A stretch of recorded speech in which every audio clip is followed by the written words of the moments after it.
बिस्मिल्लाहिर्रहमानिर्रहीम।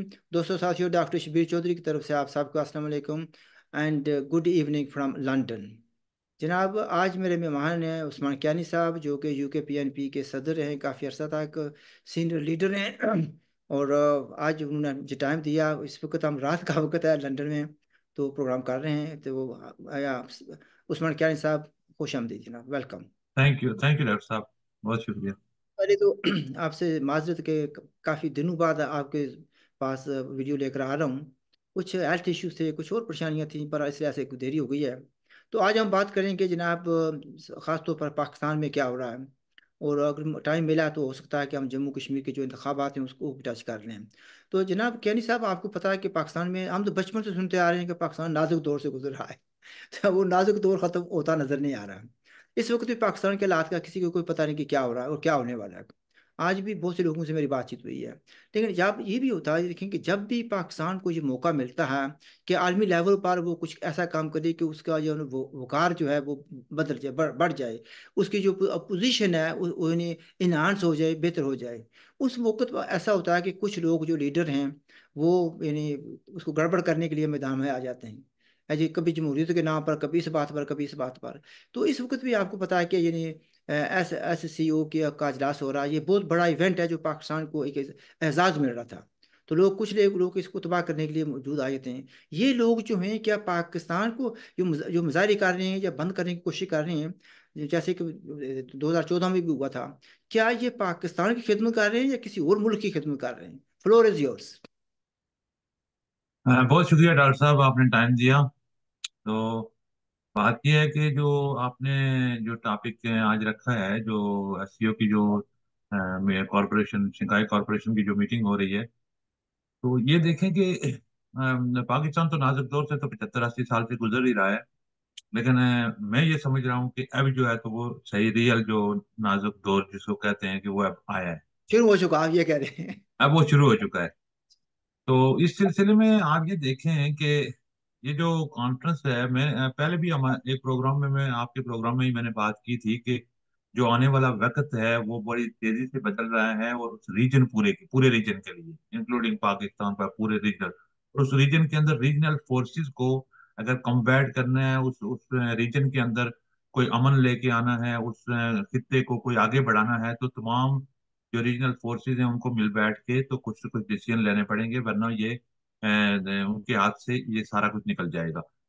अब आप देखें कि ये जो शंघाई कॉन्फ्रेंस हो रही है, जो कॉरपोरेशन की जो कॉन्फ्रेंस हो रही है, उसमें आप देखें कि रशिया का प्राइम मिनिस्टर भी जा रहा है, चाइना का प्राइम मिनिस्टर भी आ रहा है, इंडियन फॉरेन मिनिस्टर भी आ रहा है, तमाम रीजनल फोर्सेस वहां पे मौजूद हैं।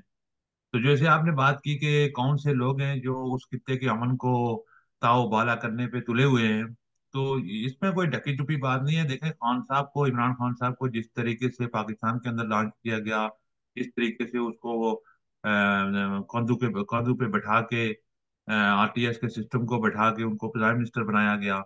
तो वो शायद, मुझे नहीं पता ये पाकिस्तान की स्टैब्लिशमेंट की मिसकैलकुलेशन थी या वो जानबूझ के वो था, लेकिन मेरा इस पे नुक्ता नजर थोड़ा डिफरेंट है। लेकिन आज ये देख लें कि ये कौन सी फोर्सेज हैं कि जो उस खित्ते के अमन को ताबाला करने पे तुली हुई हैं।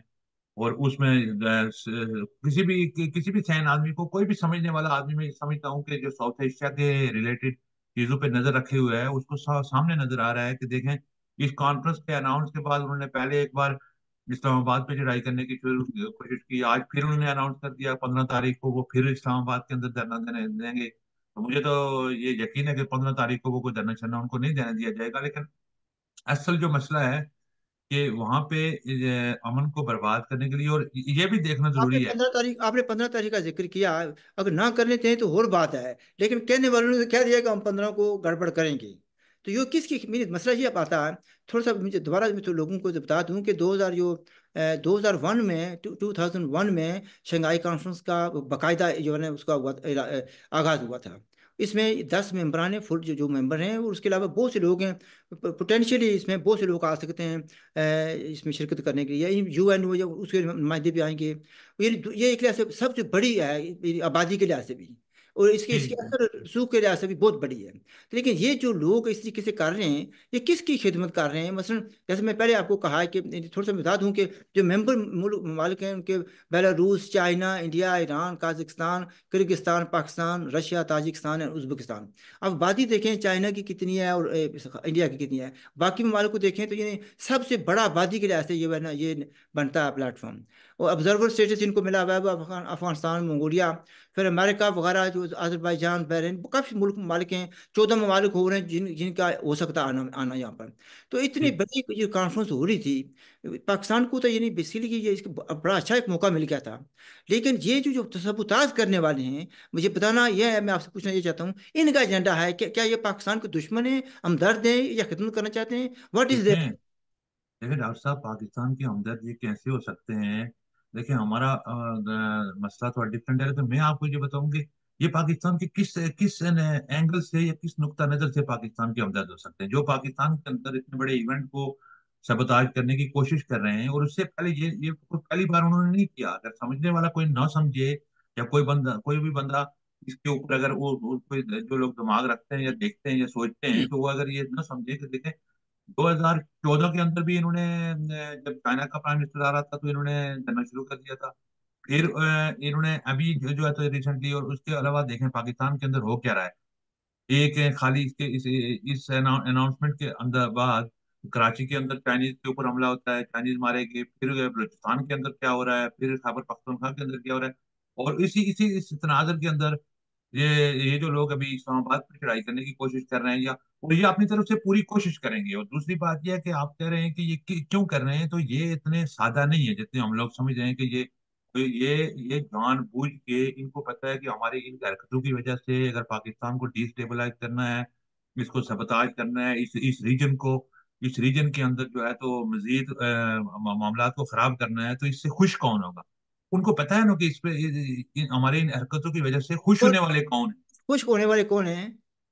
खुश होने वाले बड़ी पावरें हैं, बड़ी सुपर पावरें हैं जो जो बैठी हुई हैं, जो जिनके वहां पे इंटरेस्ट है, जो उस रीजन को जो है तो आगे नहीं बढ़ने देना चाहते।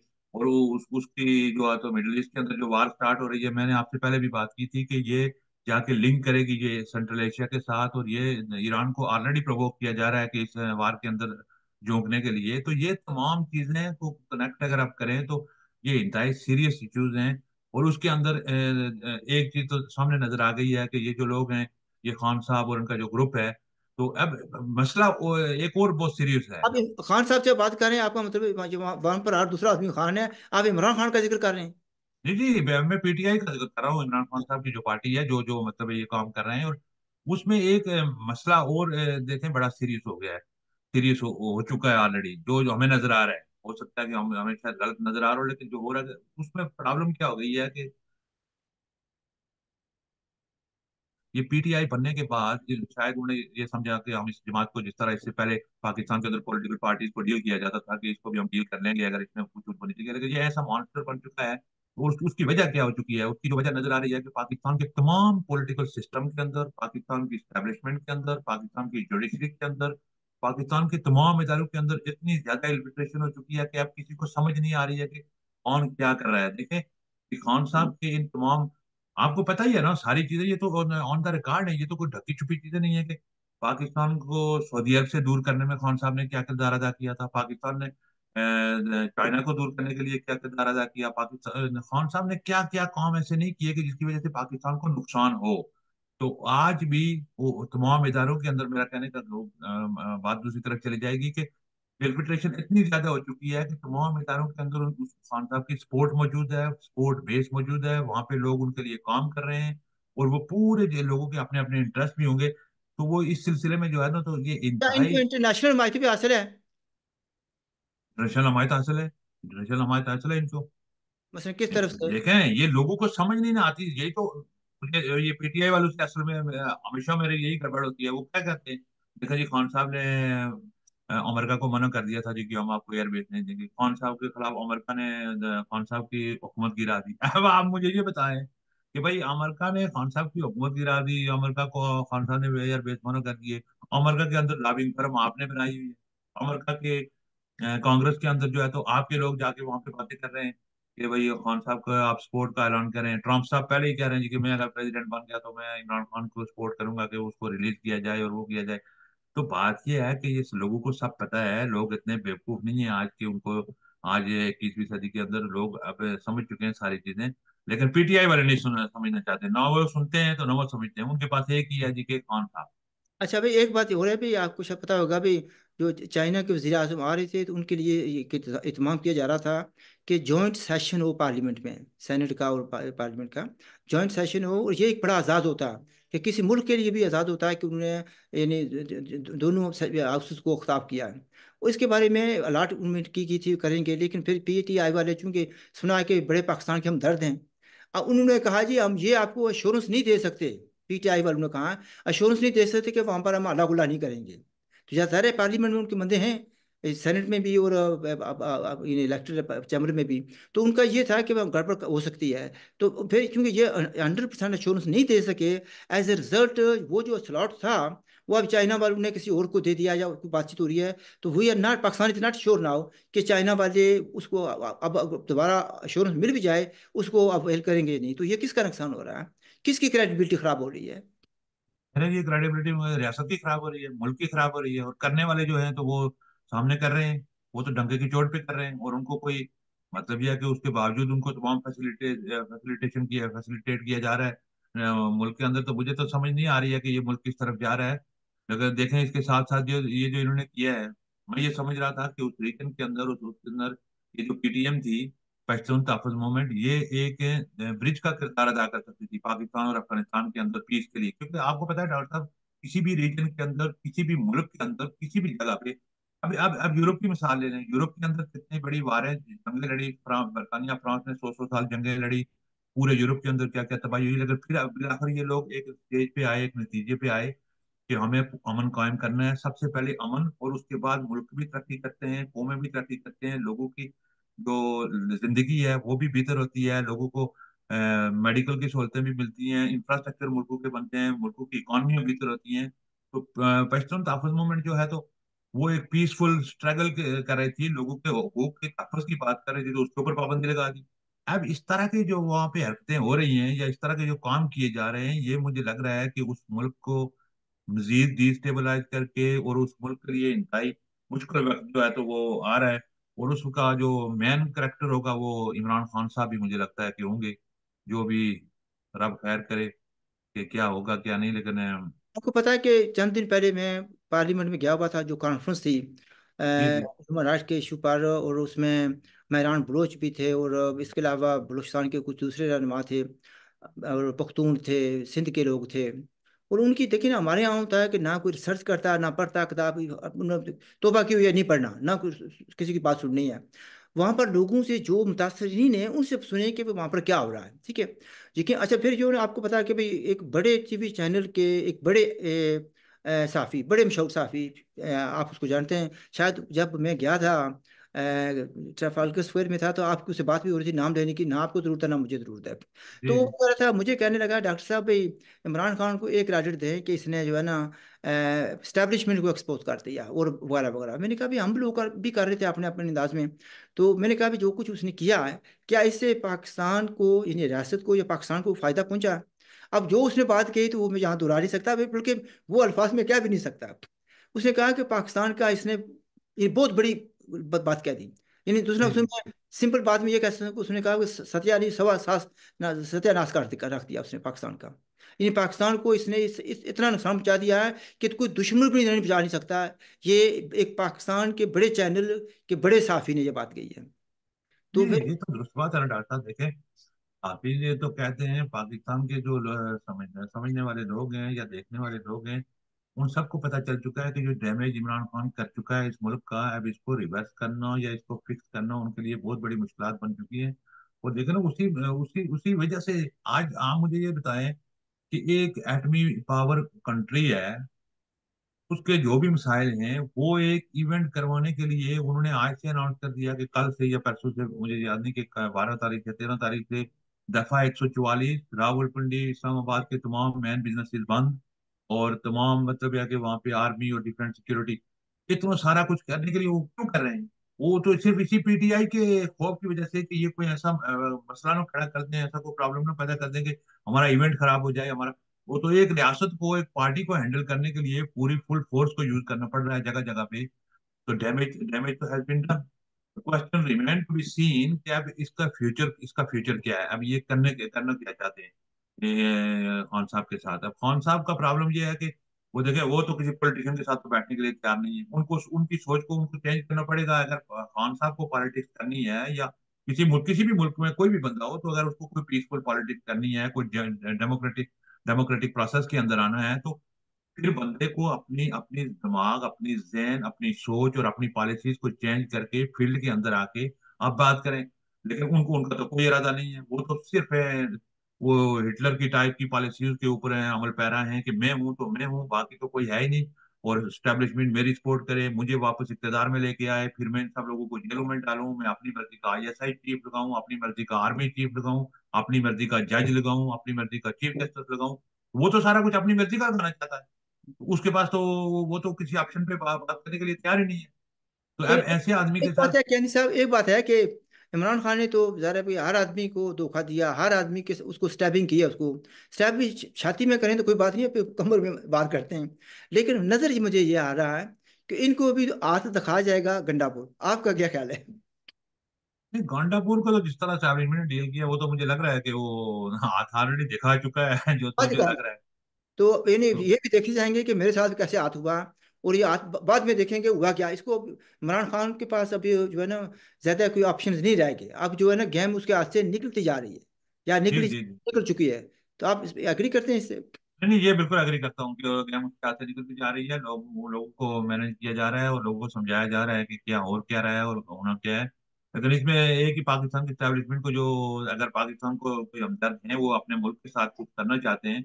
हम तो खुद विक्टिम है पाकिस्तान के, तो हमें तो खुद हमारे तो अलग मसाइल है। लेकिन देखें, कोई भी खित्ता, मैंने जैसे पहले बात की कि अमन का गहवारा नहीं बन सकता, तरक्की उसमें नहीं हो सकती, इकॉनमी उसकी बेहतर नहीं हो सकती जब तक वहाँ के लोकल लोगों को हुकूक दिए बगैर ये काम नहीं हो सकते। इसमें बलोचिस्तान के लोग हैं, कश्मीर के लोग हैं, पख्तूनख्वा के लोग हैं, या गिलगित बल्तिस्तान के लोग हैं, तमाम जितने भी लोग हैं, इन लोगों को हुकूक दिए बगैर, क्योंकि लोकल लोगों को आप हुकूक देंगे तो यही मसले का हल है। ये पूरी दुनिया में ऐसे ही हुआ है, तो वहां पर भी ऐसे ही होगा, डंडे के जोर पे। और ये, लेकिन ना इनके असल में मसाइल बहुत गंभीर हैं डॉक्टर साहब वहाँ के। ये चीजें जो डील करेंगे तो फिर पता चलेगा कि कैसे होगा। क्योंकि जैसे ये जो अमेरिकन स्पॉन्सर जिहाद था रशिया के खिलाफ, जो अफगानिस्तान के अंदर, उसके उस दौरान जो इन्होंने मॉन्स्टर तैयार किए, जो नर्सरियां पाली थी, तो वो आज सारी गले पड़ी हैं। अब उन नर्सरियों को, उन मॉन्स्टर को किसी और ने हाथ रख दिया उनके सर पे, तो वो कहीं और से ऑपरेट हो रहे हैं। अब ये बहुत सारी चीजें जो है ना, कॉम्प्लेक्स सिचुएशन है वहां पे उस खित्ते की। तो अब देखना अभी बाकी है कि अब ये चीजें किस तरह। तो इसमें ये जो कॉन्फ्रेंस हो रही है, ये जो शंघाई कॉन्फ्रेंस, हम ये समझते हैं कि इसमें पाकिस्तान, हिंदुस्तान, चाइना, स्पेशली ये जो तीन मुल्क हैं, ये बिल्कुल जो है, तो तीनों तीनों एटमी पावर भी हैं उस रीजन के अंदर। ये इनका मेन किरदार होना चाहिए। इनको मिल बैठ के अपने जो इनका वैसे एजेंडा भी यही है कि कम्बैट टेररिज्म, इकोनॉमी, रीजनल। ये उनका एजेंडा सही है। तो अच्छा, ये इनका मेन एजेंडा भी यही है। ये जो जिस कॉन्फ्रेंस का मैंने पहले जिक्र किया है, तो वहाँ पर एक बात बड़े वाज़ेह तरीके से आई कि जितने भी victims of Pakistani aggression, Pakistani oppression, oppression, injustice, inequality, जितने भी हैं लोग, वो आप उनको इकट्ठे होने की ज़रूरत है, ठीक है। वो जी जी काम भी इसी लोग होते हैं, चूंकि मैं बाकी तो सारे एक ऐसे, मैंने उनको कहा था कि आप तो पाकिस्तानी है in one way or the other. मैं पाकिस्तानी नहीं हूँ, लेकिन विक्टिम मैं भी। तो नहीं, बिल्कुल। आपका ख्याल है कि हमें इन लोगों के साथ मिलकर काम करना चाहिए? बल्कि एक आदमी ने मुझे, आपको ये बता दूं, नाम नहीं मैं बता सकता अभी, एक पार्टी के बंदे ने मुझे कहा, रब्ता किया सरबराह ने कि भाई शंघाई कॉन्फ्रेंस के मौका पर कुछ हम पेश करना चाहते हैं, मेमोरेंडम टाइप चीज़, या तकसीम करना चाहते हैं, आप मुझे लेकर दें। तो मैंने सोचा भाई मैं क्यों लेकर दूँ? जी जी जी।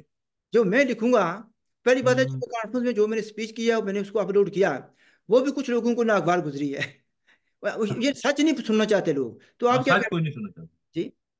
नहीं, देखे रास्ता, सच कोई नहीं सुनना चाहता, लेकिन मसला ये बना हुआ है कि अब उस रीजन को अगर आगे लेके जाना, मुझे इतना देखे, ये जितने बड़े बड़े ममालिक हैं, इनकी इतनी बड़ी बड़ी आबादियां हैं, इनके पीछे भी थिंक टैंक बैठे हुए हैं। उन्होंने लेकिन चाइना ने कितनी स्मार्टली जो है ना, कितने, आप देख रहे हो पिछले 10 साल के अंदर पूरी दुनिया के अंदर उसने किस तरह ग्रो किया है, कितना अपना इकोनॉमी वाइज उसने मतलब है कि ग्रो किया, वो पूरे से अफ्रीका तक, सेंट्रल एशिया तक। अब ये जो वन रोड जो बेल्ट जो बन रहा था, तो ये ज़ाहिर है मसले मसाइल हैं वो वहाँ पे उस रीजन के अंदर, लेकिन उसमें देखना यही है कि ये हुक्मरान तबकात जो हैं, तो वो किस तरह बैठ के अपने मुल्कों, अपने अवाम के लिए, अपने लोगों के लिए उनको हुकूक दे के तो कोई बेहतर मुस्तकबिल का फैसला करते हैं।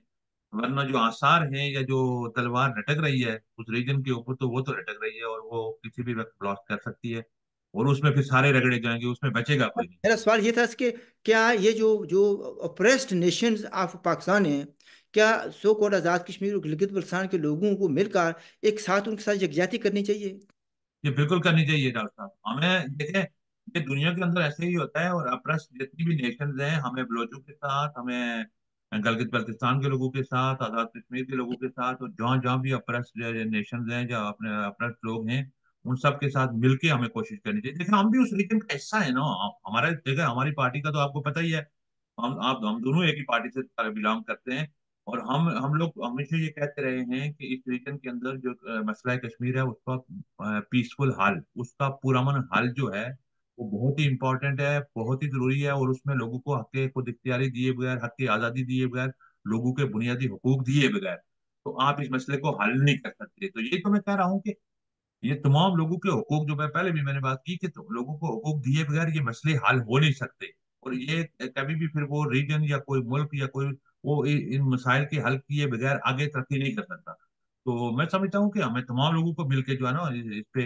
इकट्ठे बैठना चाहिए, और इसमें हमें डिमांड भी करनी चाहिए, और उन लोगों के साथ मिलकर हमें अपने हकूक की, अपने बुनियादी हकूक की, हक की आज़ादी की बात हमेशा करनी चाहिए। लेकिन मसला ये है कि जिन लोगों ने कुछ लोग जो हैं सो कॉल्ड आज़ाद कश्मीर से, जो अपने आप को नेशनलिस्ट भी कहते हैं, नेशनलिस्ट की उन्होंने टोपी लगाई हुई है, लेकिन लेकिन उनके तोपों का रुख सिर्फ अभी अभी भी हिंदुस्तान की तरफ है, यानी उस कश्मीर वैली की तरफ है।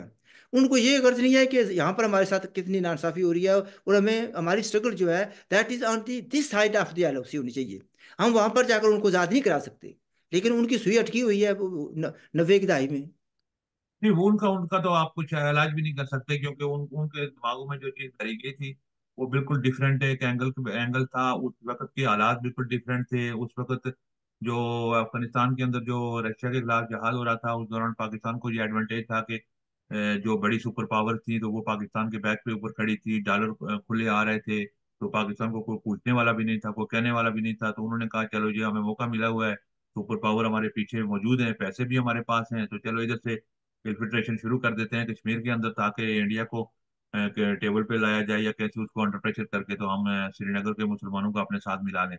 लेकिन वो चीज तो 70 साल के बाद 75 साल के बाद तो वो फिर खुद ही पाकिस्तान ने हिंदुस्तान के साथ बैकडोर डिप्लोमेसी में तय किया, ठीक है कि आपके पास जो है तो आप रख लें, तो हमारे पास जो है तो हमारे पास रहने दें। तो वो तो सारी दुनिया को पता है। लेकिन ये जो हमारे उधर श्रीनगर पे, मैं तो जब कॉलेज में पढ़ता था, आज से 25 साल 20 साल पुरानी बात है, उस वक्त नारा लगता था कि हम कल जो है ना, कल या परसों 2-3 दिन के अंदर हम दिल्ली के लाल किले पे जो है तो सब बच्चों को हम लहराने वाले।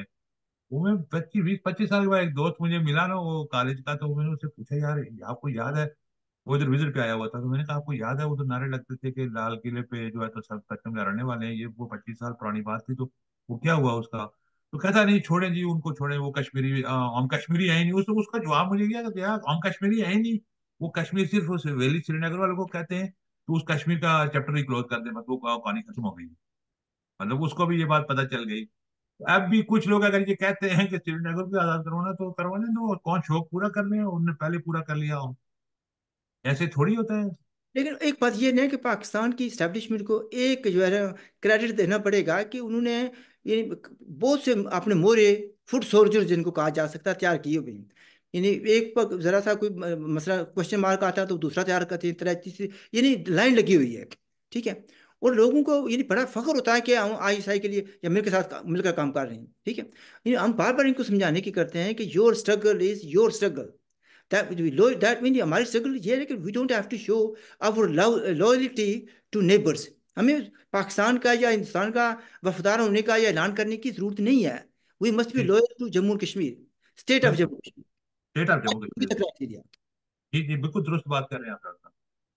है वो कोई भी बंदा हो, जब तक मैं तो उसको क्या कहूँ कि जो बंदा अपनी आइडेंटिटी को, अपने लोगों से प्यार नहीं करता, अपनी धरती से प्यार नहीं करता, अपनी सरजमीन से प्यार नहीं करता, तो वो ये कहे कि वो किसी एजेंसी का वफादार हो जाएगा या किसी वो दूसरे का हो जाएगा, तो वो बात आपको उसका मेंटल लेवल का अंदाजा होना चाहिए कि वो किस तरह हो सकता है। तो सबसे पहले ये शर्त ये है कि आप जिस सरजमीन पे पैदा होते हैं, अपने माँ बाप के साथ प्यार करें, अपने बहन भाइयों के, अपनी धरती से, अपने लोगों से, अपनी आइडेंटिटी से, जो भी आपकी शिनाख्त है। ये तो आप तक आपकी गलती नहीं है ना, आपकी और मेरी गलती तो नहीं है कि हम आजाद कश्मीर के अंदर पैदा हुए।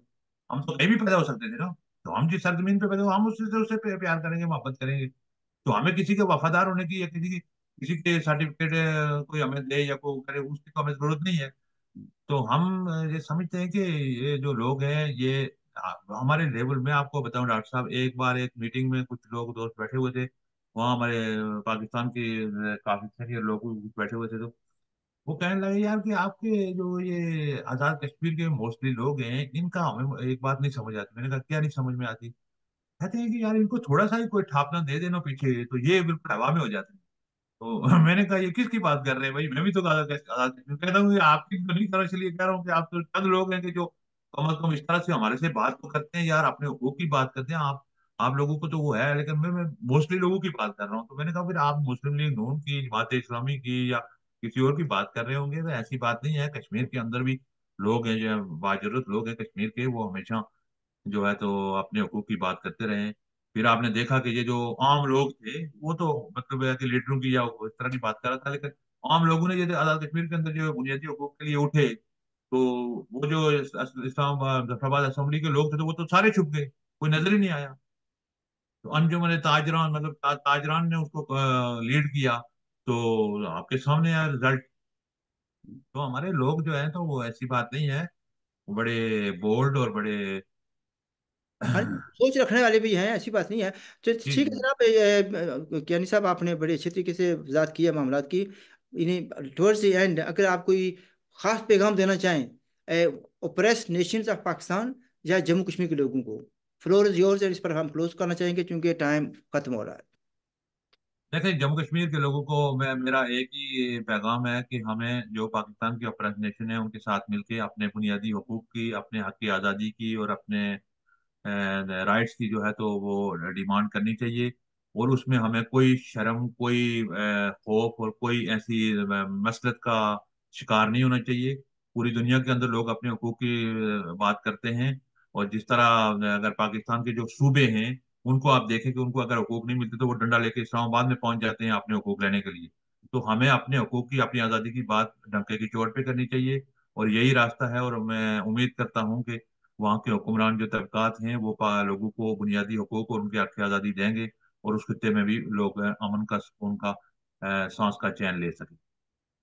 कियानी साहब, आपका बेहद शुक्रिया। नाजरीन, आपने बातचीत सुनी। अगर आपको प्रोग्राम पसंद आया है तो इसको लाइक भी करें और इसको प्रमोट करें। साथ ये है कि अगर आपके पास कोई सवाल हैं तो प्लीज़ सवाल ज़रूर आस्क करें, कमेंट्स करें, ताकि हम आपके सवालों का जवाब दे सकें। हमारी तरफ से खुदा हाफ़िज़, look after yourself. Thank you.